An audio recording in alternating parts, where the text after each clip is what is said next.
नमस्कार, नियमित कार्यक्रम 6 प्रश्नमा यहाँलाई स्वागत छ। म राजीव खत्री। 6 प्रश्नमा हामी विशेष गरी समसामयिक राजनीतिक विषय लगायत अन्य विषयमा रहेर कुराकानी गरिरहेका हुन्थ्यौं। आज शनिबारको दिन आज हामी विशेष गरी नेपाली साहित्य त्यसै गरी कला संस्कृतिको बारेमा पनि हामी कुराकानी गर्ने गर्छौं। आज हामी नेपाली साहित्यका बारेमा कुराकानी गर्दैछौं। पूर्वी नेपालको धनकुटा जिल्लाको पर्यटकीय सुन्दर नगरी पाखरीबासमा जन्मेर बाल्यकालदेखि नै फुटकर रूपमा नेपाली साहित्यको श्रीवृद्धिको निमित्त कलम चलाइरहनुभएका एक प्रखर युवा साहित्यकार रोशन परियारसँग आज हामी कुराकानी गर्दैछौं। उहाँले सियोको दूरबीन कृति पनि प्रकाशित भइसकेको उहाँको यो कृति हो। यो लगायत उहाँका अन्य कृतिहरू पनि हामी सुन्नेछौँ। उहाँसँग व्यक्तिगत कुराकानी पनि गर्नेछौँ। रोशनजी, यहाँलाई स्वागत छ। धन्यवाद छ सर। राजीव सर, धन्यवाद छ। आराम हुनुहुन्छ? म ठिक छु सर। तपाईँ अहिले काठमाडौँमै हुनुहुन्छ कि धनकुटा पाखरीबासमै हुनुहुन्छ? सर, अहिले म निजी निवास धनकुटै पाखरीबासमै हुनुहुन्छ। आज हामी काठमाडौँको स्टुडियोमा बसेर पाखरीबासमा तपाईँ हुनुहुन्छ, हामी कुराकानी गर्दैछौँ। पक्कै पनि यो कुराकानी आधा घन्टाको बसाइ रमाइलो हुन्छ भन्ने मैले विश्वास लिएको छु। मैले सबभन्दा पहिला यहाँलाई सोधेँ, यो लकडाउनको समय छ, कोरोनाको महामारीको समयमा छ, कसरी व्यतीत गरिरहनु भएको छ समय? सर, यतिखेर अब सबै बन्दाबन्दीको अवस्था नै हो। अब घरमै बस्ने, सामान्य सृजनाहरू गर्ने, परिवारसँग समय व्यतीत गर्ने, घरका सामान्य कामहरू गर्ने, यसरी नै बितेको छ। तपाईँ काठमाडौँ बाहिर मफसलमै रहेर लेख्नुहुन्छ है? हजुर। तपाईँलाई आफूले किन कविता लेख्छु भन्ने लाग्छ? प्रश्नका लागि धन्यवाद राजीव सर। मलाई किन कविता लेख्छु भन्ने लाग्छ भने मैले भन्न नसकेका म भित्रका कयौं कुराहरू छन् जो मैले कहीँ गएर, कतै गएर अथवा कुनै पनि माध्यमबाट भन्न सकिरहेको छैन। मैले भन्नुपर्ने कुरा मैले कविताबाट भनिरहेको छु। भन्नका लागि एउटा माध्यम यहाँले कवितालाई रोज्नुभयो। हजुर हजुर हजुर।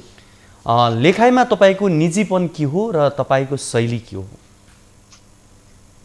अब मेरो लेखाइमा निजीपन र शैली भन्ने चाहिँ त्यो म आफैले, शैली भन्ने कुरा चाहिँ म आफैले भन्न गाह्रो हुन्छ। म कुनै पनि प्रकारको कविताहरू लेख्न मन पराउँछु हैन। त्यो जुनसुकै प्रकारको पनि, म प्रकृतिका कुराहरू पनि भयो, सामाजिक दलन विभेदका कुराहरू पनि भयो, राजनीतिक सांस्कृतिक कुराहरू पनि भयो, कुनै पनि विषयमा म कविता लेख्न मन पराउने भएको कारणले गर्दाखेरि मेरो शैली र मेरो यो तरिका चाहिँ यो नै हो भन्न मलाई गाह्रो हुन्छ। रोशनजी, यहाँका मैले अघि पनि भने यहाँको एउटा पुस्तक पनि प्रकाशन भइसकेको छ भने फुटकर रूपमा यहाँका कविताहरू प्रकाशित छन् र धेरैले यहाँका कविताहरूलाई रुचाउनुहुन्छ। यहाँको बाल्यकालदेखिको अहिलेसम्मको लेखन यात्राको मैले थोरै कुरा यहाँसँग जोड्न चाहेँ। कवितासँग यहाँ कसरी जोडिनु भयो? त्यो पारिवारिक पृष्ठभूमि पनि जोडिन्छ साहित्यसँग, या तपाईँको आफ्नो व्यक्तिगत पछि आफै यो क्षेत्रमा आकर्षित हुनुभयो, या के छ यहाँको? यसको विषयमा चाहिँ पारिवारिक पृष्ठभूमि भन्दा पनि मेरो परिवारमा मेरो दाजु जसको नाम स्वर्गीय रोहित भावुक हो, उहाँले चाहिँ गीत, कविता, गजल, मुक्तकहरू लेखेर चाहिँ धेरै लेख्नुहुन्थ्यो। हाम्रो चाहिँ सानो गाउँमा एउटा दसैँ तिहार जस्ता कार्यक्रमहरूमा चाहिँ, दसैँ तिहार जस्ता चाडपर्वहरूमा एउटा देउसे भैलीको कार्यक्रममा उहाँहरू यस्ता कुराहरू भन्दै हुनुहुन्थ्यो। मुक्तक भन्नुहुन्थ्यो, गजल भन्नुहुन्थ्यो, गीत गाउनुहुन्थ्यो, गीत आफै पनि लेख्नुहुन्थ्यो। उहाँका 2टा गीत रेकर्ड पनि छन् है। अनि स्कुलमा गएर उहाँ र म पढ्ने स्कुल एउटै हो। उहाँ टिचिङ गर्नुहुन्थ्यो, म उहाँको विद्यार्थी नै थिएँ। अनि उहाँले स्कुलका कार्यक्रमहरूमा पनि कविताहरू सुनाइरहँदाखेरि मलाई कहाँ दाजुले कविता लेखिराख्दाखेरि मलाई पनि लेख्न आए हुन्थ्यो भन्ने भोक चाहिँ लाग्थ्यो, तर म लेख्न सक्दिनँ थियो। अनि यसरी नै दाजुले लेखेका कुराहरू पढ्दै जाँदाखेरि मैले पनि लेख्न सुरुवात गरेको चाहिँ त्यहाँबाट हो सर। यहाँलाई पहिलोचोटि आफूले लेखेको कविता र प्रकाशन भएको कविता याद छ? मैले त्यतिखेर कक्षा 7मा पढ्दाखेरि चाहिँ तपाईँको एउटा स्वास्थ्य सम्बन्धी कविता लेखेको थिएँ। त्यो सरसफाइ शीर्षकको कविता थियो। त्यसमा चाहिँ त्यो कविता त्यही नै हो मेरो पहिलो कविता। सरसफाइ शीर्षकको कविता पहिलो कविता हो त्यो। प्रकाशित भएको होइन, त्यो स्कुलमा भएको प्रतियोगितामा पुरस्कृत भएको चाहिँ कविता हो। त्यसपछि प्रकाशित भएको कविता कुनै? त्यसपछि प्रकाशित भएको भनेको त तपाईँको एकैचोटि, यो त लामो इतिहास छ। तपाईँको 7 कक्षाबाट 9 कक्षामा अर्को एउटा तपाईँको प्रतियोगितामै, जिल्ला स्तरीय प्रतियोगितामा म अनुभवी डाक्टर भन्ने कविता सुनाइसकेपछि त्यो पनि पुरस्कृत भयो, त्यो प्रकाशित भएन। तर प्रकाशित भएको चाहिँ तपाईँको कहिले भन्नुहुन्छ भने 2071 साल है, 2071 सालमा आएर मैले काठमाडौँमा भएको एउटा साहित्य विज्ञान प्रतिष्ठान भन्ने संस्थाले राज्यव्यापी खुला कविता प्रतियोगिता गरिरहँदाखेरि म त्यहाँ छनौटमा परिसकेपछि त्यो कविता चाहिँ मेरो पहिलो प्रकाशित कविता हो भन्छु म। अब मैले यहाँसँग रोशनजीलाई मैले एउटा कविको रूपमा यहाँ उभिँदै गर्दा र हामीले कार्यक्रममा आज यो विषयमा कविको रूपमा यहाँसँग कुराकानी गर्दै गर्दा पहिला मैले यहाँसँग कुनै एउटा कविताबाटै सुनेर अगाडि बढाउन चाहे कुराकानीलाई। धन्यवाद राजीव सर।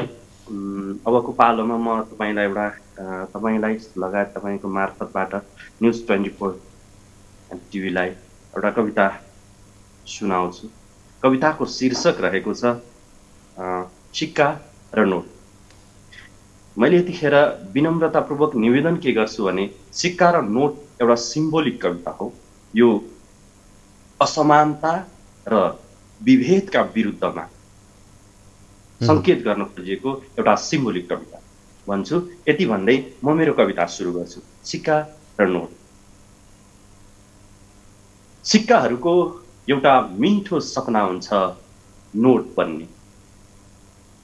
सिक्काहरूको एउटा मिठो सपना हुन्छ नोट बन्ने।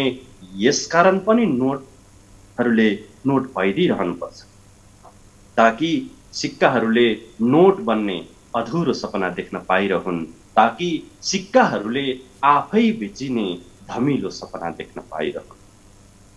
प्राय सिक्काहरूको सपना साझा हुन्छ र उस्तै हुन्छ। प्राय सिक्काहरूको सपना साझा हुन्छ र उस्तै हुन्छ। सपना र विपना प्राय आधा हुन्छ तर दुरुस्तै हुन्छ। सिक्काहरू हरेक दिन सपना देख्छन्। सिक्काहरू हरेक दिन सपना देख्छन्, जस्तो कि एक दिन उडिरहेको रङ्गीन नोटले बसिरहेको सादा सिक्कालाई भन्यो। जस्तो कि एक दिन उडिरहेको रङ्गीन नोटले बसिरहेको सादा सिक्कालाई भन्यो, मेरो दाँजोमा के औकात छ तेरो, मेरो अगाडि के हैसियत छ तेरो। बडो हार्दिकताका साथ सिक्काले जवाफ दियो। बडो हार्दिकताका साथ सिक्काले जवाफ दियो, आदरणीय नोटज्यू, छिल्लिँदै हिँड्नु र छपक्क बस्नुमा केही त पक्का भिन्नता हुन्छ। कच्याक कुचुक बनेर कुच्चिनु र सक्लो बनेर टल्किनुमा केही त पक्का भिन्नता हुन्छ। हलुङ्गो बनेर हावासँगै उड्नु र गरुङ्गो बनेर गोजीभित्र बस्नुमा केही त पक्का भिन्नता हुन्छ।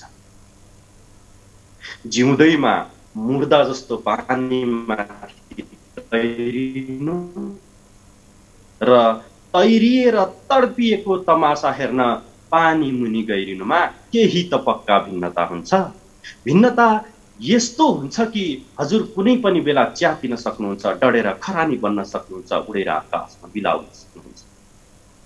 म त मर्दा पनि शिरमा बस्छु, शरीरमा बस्छु, निधारमा टाँसिन्छु, बाटो देखाउँछु।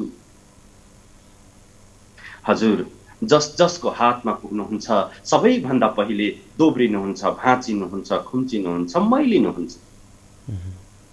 हजुर जसको हातमा पुग्नुहुन्छ सबैभन्दा पहिले दोब्रिनुहुन्छ, भाँचिनुहुन्छ, खुम्चिनुहुन्छ, मैलिनुहुन्छ। र फेरि अर्काकै हातमा पुग्दा पनि ऋण बनेर पुग्नुहुन्छ।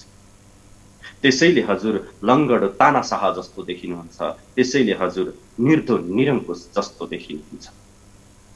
म जसको हातमा पुग्नेछु टुट्ने छैन, फुट्ने छैन, मैलिने छैन।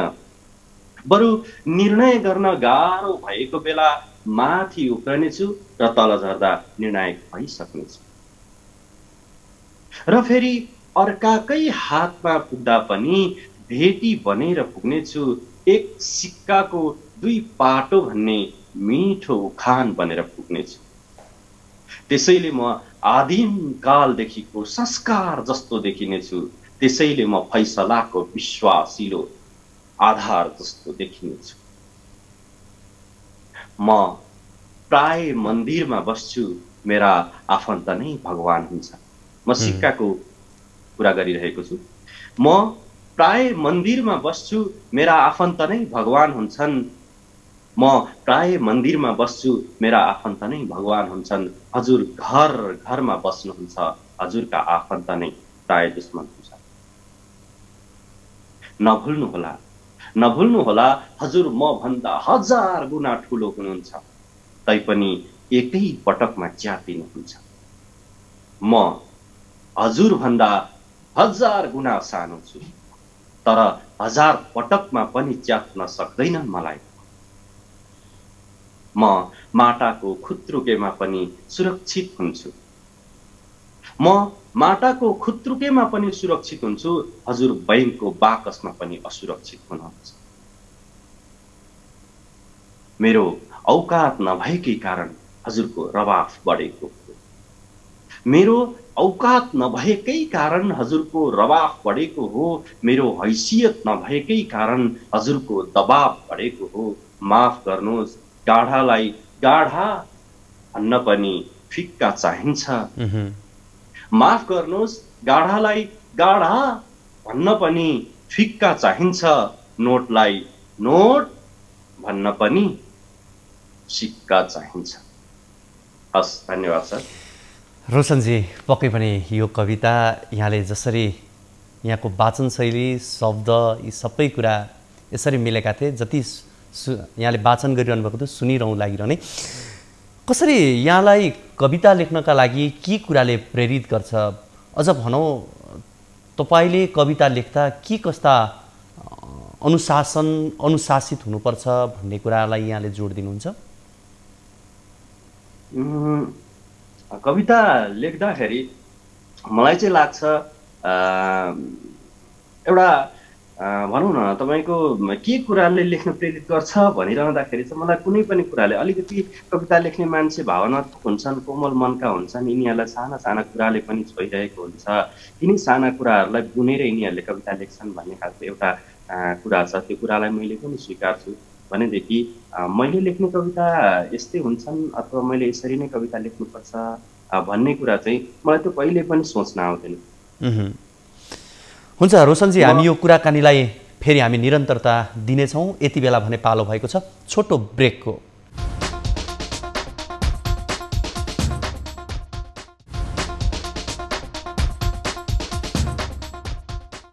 कार्यक्रम 6 प्रश्नमा यहाँहरूलाई फेरि पनि स्वागत छ। आज हामी साहित्यका सन्दर्भमा कुराकानी गर्दैछौँ। हामीसँग हुनुहुन्छ कवि रोशन परियार। उहाँ यति बेला धनकुटाको पाखरीवासमा हुनुहुन्छ। उहाँसँग हामी कुराकानी गरिरहेका छौँ र उहाँसँग उहाँका व्यक्तिगत कुरा, त्यस सँगसँगै उहाँका कविताहरू पनि हामी सुनिरहेका छौँ। आज उहाँको सियोको दूरबीन कृति प्रकाशित भइसकेको छ, लगायत उहाँका थुप्रै फुटकर कविताहरू पनि प्रकाशित छन्। रोशनजी, फेरि पनि यहाँलाई स्वागत छ। मैले यहाँको विशेष गरी सियोको दूरबीन यहाँको केही वर्ष अगाडि प्रकाशित यो कृति हो। मैले यो कृतिको बारेमा पनि यहाँसँग जान्न चाहेँ। विशेष गरी यो सियोको दूरबीन यो कस्तो किसिमको कविता सङ्ग्रह हो? यो कुरा मैले अघि पनि अलिकति निवेदन त गरेको छु सरलाई। फेरि पनि मैले के भन्छु भने सियोको दूरबीन रोशनले भन्न नसकेका कुराहरूको काव्यिक सङ्ग्रह र यो सङ्ग्रह 2072 सालको प्रारम्भबाट मैले लेखनको सुरुवात गरिरहँदाखेरि 73 सालको अषाढमा काठमाडौँमै विमोचन भएको। अब रोशनजी, विशेष गरी हेर्ने हो भने पछिल्लो समय आख्यानको क्षेत्रमा बढी कलमहरू चलेको देखिन्छ र यसमा अलिकति बिक्री वितरणका कुराहरू पनि जोडिएका होलान्, जीविकोपार्जनका कुराहरू पनि जोडिन्छन्। यी सबै कुराहरू छन्। कविता सङ्ग्रहका पनि आफ्नै किसिमका पाठकहरू छन्। त्यसमा मैले कम छन् या कम बिक्री हुन्छन् भन्ने हिसाबले मैले यहाँ कुराकानी गर्न खोजेको होइन।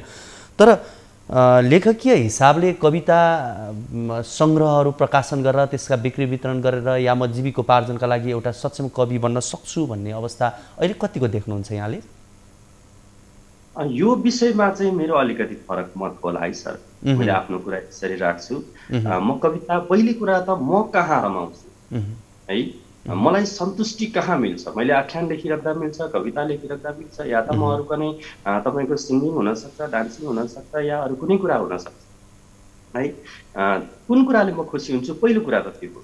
म आख्यान लेखेर भन्दा कविता लेखेर म खुसी हुन्छु, एउटा कुरा मेरो यो हो भने अब यो बिक्री वितरण गरेर चाहिँ यसबाट जीविकोपार्जन गर्न सकिन्छ भन्ने कुरामा मेरो अलिकति फरक मत के रहन्छ भन्दाखेरि मैले कहिले पनि कविता अथवा कहिले पनि लेखनलाई म जीविकोपार्जनको साधन बनाउँछु भन्ने मलाई कहिले लागेन र अहिले पनि लाग्दैन। मलाई सधैँ लागिराख्ने भनेको चाहिँ के हो भन्दाखेरि मैले एउटा राम्रो कविता लेखेर म जान सकेदेखि भोलिको पिँढीले मेरो कविता पढ्थ्यो कि भन्ने भोग चाहिँ मलाई लाग्छ। तर कविता बेचेर अथवा आख्यान बेचेरै जीविकोपार्जन गर्नुपर्छ भन्नेतिर चाहिँ मलाई लाग्दैन। यो यहाँको व्यक्तिगत कुरा भयो। अब यो सँगसँगै जो चाहिँ म यस क्षेत्रमै लाग्छु, यसलाई व्यावसायिक रूपमा म अगाडि बढ्छु भन्ने अवस्था कतिको देख्नुहुन्छ त्यस्ता व्यक्तिहरूका लागि?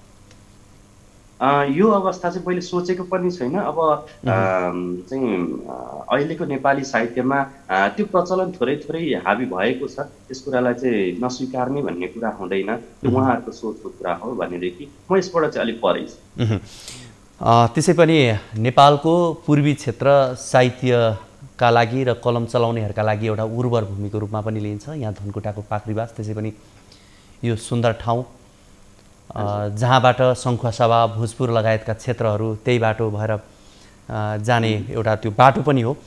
मैले यो प्रसङ्ग यहाँसँग जोडेँ र विशेष गरी यो नयाँ पुस्ता र पुराना पुस्ताका कविहरूमा त्यति सामिप्यता छैन भन्छन् नि, यहाँलाई के लाग्छ? यो अलिक गम्भीर प्रश्न हो, प्रश्नका लागि धन्यवाद राजीव सर। नयाँ पुस्ता र पुराना पुस्ताको बिचमा रहेको ग्याप चाहिँ कस्तो पनि होला भने जस्तो लाग्छ भनेदेखि सम्बोधन गर्न नसक्नु है र अर्काका कुरालाई स्वीकार गर्न नसक्नु। जस्तै अघिल्लो पुस्तामा मै हुँ भन्ने एक खालको दम्भ होला, अहम होला भनेदेखि पछिल्लो पुस्तामा म चाहिँ के कम, हामीले पनि खोज गरेका छौँ, अनुसन्धान गरेका छौँ, पढेका छौँ, समयअनुसार चलेको छु भन्ने होला भन्ने होला। यी दुवै पक्षमा द्वन्द्व छ, एउटा एक खालको दम्भ पनि छ, अहम पनि छ। यो कुरा नै हो खाडल मेरो चाहिँ बुझाइमा है। अब अग्रज पुस्तालाई अघिल्लो पुस्ताले ससम्मान तरिकाले उहाँका लेखनहरूलाई चाहिँ तपाईँको भनौँ न आदर गर्ने, सत्कार गर्ने भनेदेखि नयाँ पुस्ताका भाइ बहिनीहरूले पनि के लेखिरहेका छन् भनेर माथिल्लो पुस्ताका अघिल्लो पुस्ताका चाहिँ अग्रजहरूले चाहिँ के गर्दैछौ तिमीहरू भनेर उहाँहरूलाई सोधी खोजी गरिदिए भनेदेखि यो बिचको खाडल भनेकै दम्भ हो, यो बिचको खाडल भनेकै अहम हो। यो अहम टुङ्ग्यो भनेदेखि यो कुनै पनि त्यस्तो खालको चाहिँ रहँदैन। साहित्यमा गुटबाजी छ कि छैन? छ भने कसरी लिनुहुन्छ, छैन भने अरूभन्दा यो अलिक चोखै रहेछ भनेर बुझ्नु पर्यो अरू क्षेत्रभन्दा? साथीहरू साहित्यमा गुटबाजी छ भनेर चाहिँ भन्छन्, तर मैले आजसम्म मैले त्यो अनुभव गरेको छुइनँ, गर्नु पनि नपरोस्। तपाईले साहित्य लेखन सुरु गर्दै गर्दा र आजको दिनसम्म आइपुग्दा देशको राजनीतिक, सामाजिक, आर्थिक, लैङ्गिक, साहित्य लगायत विविध पाटाहरूबाट कस्तो परिवर्तन देख्नुहुन्छ? परिवर्तन त हुन्छ नै है। तपाईँको कविता लेखेर अथवा चाहिँ नेपाली साहित्य लेखेर पनि चाहिँ साहित्यले पनि केही परिवर्तन गर्छ भन्ने कुरा चाहिँ म मान्छु नै, तर परिवर्तन सँगसँगै रूपान्तरण पनि हुनुपर्छ, यो जरुरी कुरा हो मलाई त्यस्तो लाग्छ। राजनीति र साहित्य बीच अन्तर्सम्बन्ध हुन्छ कि हुँदैन, अर्थात् हुनुपर्छ कि पर्दैन? राजनीति र साहित्य बीचमा अन्तर्सम्बन्ध हुनुपर्छ। म अहिले ठ्याक्कै अलिकति एउटा उदाहरण चाहिँ के दिउँ भन्दाखेरि एकजना के अरे जज साहबले भनौँ न होइन, न्यायाधीशले भनौँ न, लेख्नु भएको छ एउटा पुस्तकमा, अरे मैले त सुन्नमा आएको कुरा, मेरै अग्रजहरूबाट सुन्नमा आएको कुरा, साहित्य र राजनीतिमा तालमेल भएन भनेदेखि चाहिँ अवस्था खतरनाक हुन सक्छ भनेर उहाँले लेख्नु भएको छ। जस्तो कि कुनै पनि एउटा न्यायाधीशले न्याय गर्नुभन्दा अगाडि उसले त्यो देशको साहित्य, त्यो देशको कला, त्यो देशको संस्कृतिको अध्ययन गरेर मात्रै उनले त्यो निर्णय सुनाओस् भनेर उहाँले लेख्नु भएको छ अरे कि। भनेदेखि तालमेल जरुर हुन्छ। यसलाई त तपाईँको साहित्यलाई अलिकति यो केही होइन भनेर राजनीतिज्ञहरूले बुझेको कारणले गर्दाखेरि, हेपेको कारणले गर्दाखेरि, अथवा साहित्य लेखेर हुनेवाला केही पनि छैन भनेर भनेको हुनाले गर्दाखेरि राजनीति अहिले हाम्रो देशको देखिराख्नु भएको छ त। नभए अहिलेकै प्रधानमन्त्री पनि राम्रा कवि हुन् त। उहाँको पहिलेको मैले चाहिँ अन्तर्वार्ता एउटा अन्तर्वार्तामा उहाँले चाहिँ के अरे तपाईँको बाँसुरी बजाएको कुरा मादल बजाएको कुरा मैले उहाँको घरकै अन्तर्वार्तामा मैले त्यो हेरेको छु त। राजनीति र साहित्य सँगसँगै हुन्छन् तर व्यवस्था गरिन्छ साहित्यलाई। फेरि म अर्को कुरा के पनि भन्छु भने भारतका एकजना चाहिँ तपाईँको महान कवि दिनकरले कुनै एउटा कार्यक्रममा दिनकरलाई अतिथि बनाएर बोलाइएको थियो भने त्यहाँका मन्त्रीलाई चाहिँ तपाईँको प्रमुख अतिथि बनाएर बोलाएको एउटा कार्यक्रममा प्रमुख अतिथि जो राजनीतिज्ञ थिए मन्त्री थिए तिनी चाहिँ स्टेजबाट चढ्दै जाँदाखेरि अघि नै गएर दिनकर महाकवि चाहिँ अघि नै गएर चाहिँ स्टेजमा बसिरहेका थिए। ती मन्त्री पछिबाट आए अनि स्टेजमा चढ्दै जाँदाखेरि मन्त्री चाहिँ त्यहाँबाट खुसरुक्क गरेर लडेछन् के। अनि लडिसकेपछि महाकवि त अघि नै स्टेजमा पुगेका थिए अनि उनी आएर महाकवि आएर चाहिँ ती मन्त्रीलाई हात दिएर उठाउँदाखेरि उनले एउटा शब्द भनेका छन्। ती महाकवि दिनकरले भनेका छन्, मन्त्रीज्यू जब जब राजनीति लड्दै जान्छ तब तब साहित्यले उठाउँछ। रोशनजी, अब हामी करिब करिब कार्यक्रमको अन्तिमतिर पनि आउँदैछौँ। मैले यहाँसँग अर्को कुनै एउटा यहाँको सिर्जना सुन्न र सुनाउन मैले यहाँलाई अनुरोध गर्छु। हस्, धन्यवाद सर। म अबको पालोमा एउटा कविता सुनाउँछु। कविताको शीर्षक रहेको छ दमाई, THEDMY माई, दमाई। यो कविता दोहोरो अर्थमा छ। आजसम्म यी आँखा मैले मेरो भन्नै सकिन, जो दुनियाँसँग हरदम समागम गर्छ र गर्भवती हुन्छ। आजसम्म यी आँखा मैले मेरो भन्नै सकिन, जो दुनियाँसँग हरदम समागम गर्छ र गर्भवती हुन्छ। अनि आफै थन्किन्छ कालो टोड्काभित्र, ओथरा बसेर काट्छ लाखौं बुन्दहरूको बाक्लो डिम्बा।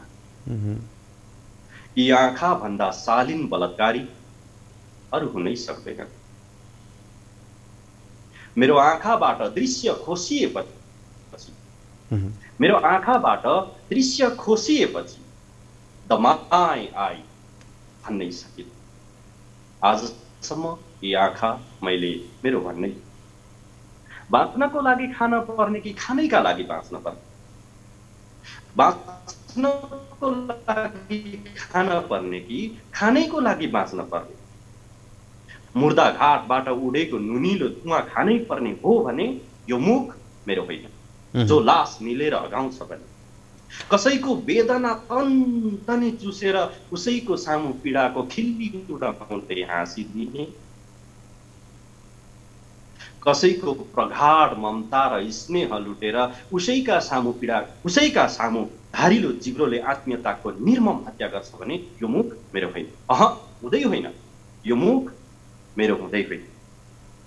मेरो ओठबाट बोली लुछिएपछि, मेरो ओठबाट बोली लुछिएपछि दमाई माउथ भन्नै सकिन। आजसम्म यी आँखा मैले मेरो भन्नै सकिन। आमालाई पाउले छुने नेपाली पाउ कहाँ छ? आमालाई पाउले छुने नेपाली पाउ कहाँ छ जो पापको भागीदार हुनेछ? मलाई पापी पाउ पालेर पाप गर्नु छैन, जसले हरेक समय पाप गरिरहन्छ यो जमिन टेकेर यही माटो टेकेर। म धरतीलाई पुज्न चाहन्छु जो मेरी आमा हुन्। मेरो पाउबाट पाप भइरहँदा पनि यो जमिन बाँडिएर म उछिट्टिए पनि दमाई मदरल्यान्ड भन्दै चर्को नारामै परिवर्तन गर्न निस्किएको एउटा बाठो कलम जसलाई आफ्नै हातले अठ्याएपछि के फुस्कन्थ्यो र दुनिया। परिवर्तन गर्न निस्किएको एउटा बाठो कलम जसलाई आफ्नै हातले अठ्याएपछि के फुस्कन्थ्यो र दुनिया।